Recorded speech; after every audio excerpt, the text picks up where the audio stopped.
How's it hanging, Purple Curry community? It's your boy, back with another delicious, scrumptious video for y'all. You know what? And let's get straight into it, you heard? Adam22 is a well-known podcast interviewer who is most recognized as one of the lead hosts of No Jumper. Now, if you were super unlucky and weren't around in 2016, oh, I miss it. But No Jumper back then was one of the most popular ways for an up-and-coming artist to reveal themselves to the world and further promote their career. Some of the most known interviews include X and Ski, Smoke Perp and Lil Pump, Boonk from Boonk Gang, and Riley Reid. The fuck? But in Adam22's background life, there was his girlfriend, whose name is Lena Nerazizian.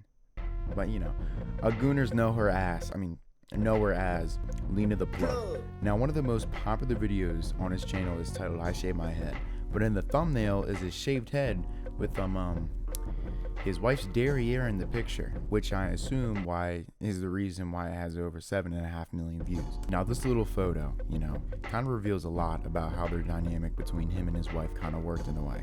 If you're posting videos like boasting how you had a triple threat with you, your girl, and another girl, and having your girl's box of Pop-Tarts hanging out, it shows she's kind of a freak, and you are actively okay with that for some reason. Now, as the No Jumper channel started declining in views and traction, his wife's endeavors did not in the slightest. She continued being a professional freak, and as a result of this, Adam22 has kind of embraced this cuck persona, and he tries to play it off as it's just the business his wife's in, but it's not. Now I'm gonna play some clips of his points, how he explains it, and then I'll explain to you why these points are absolutely dog shit. You know what I'm saying? My thing is like, you let another, you know what I'm saying, man, you see what I'm saying, enter the garage. So it's like for work, video content. So content. Well, better. I mean, even if he did lay it down better, that just means that I personally need to step my game up. Yeah. So that I can, compete. And then what if it just feel different once you get in it? No, that's fine. Right. It's been a week. All right. So it may have been reupholstered. I'm gonna be honest though, it was tight as fuck before. It could have used a little straightening. Like, say if your daughter, you know what I'm saying, she get older. Why does it always have to come back to the kids? Because it do, man. The kids matter, you know what I'm saying? But everybody can accept that me and my girl, in our own personal life, we could do whatever we want. That's fine. So then people always have to pivot out of it and be like, well, what is your kid gonna think one day? But you can't even lie. That's something that probably go across your mind too.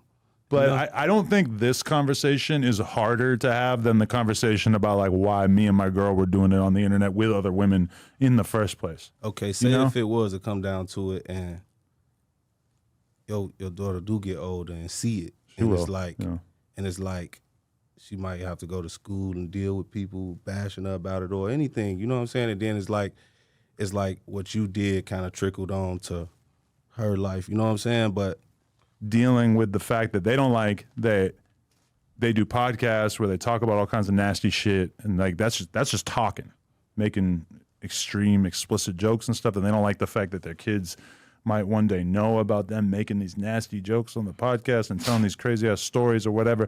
Mine's like that, but it's all on camera.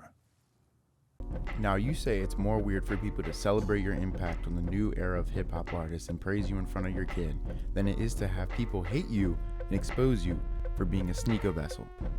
That makes no sense at all. But let me give you a quick breakdown about how I think about it real quick. So both scenarios involve you interacting with fans. So imagine you're in the mall with your kid, right? And some fans come up to you and start saying, man, I really love how you interviewed so-and-so and allowed him or her to get a platform to expose the side fans may have never seen. And now you explain to your kid about your podcast and the names you've had on it, and they grow up now being the kin of a staple in the music genre. Sounds pretty awesome, sounds pretty great, sounds pretty not detrimental to that kid's future.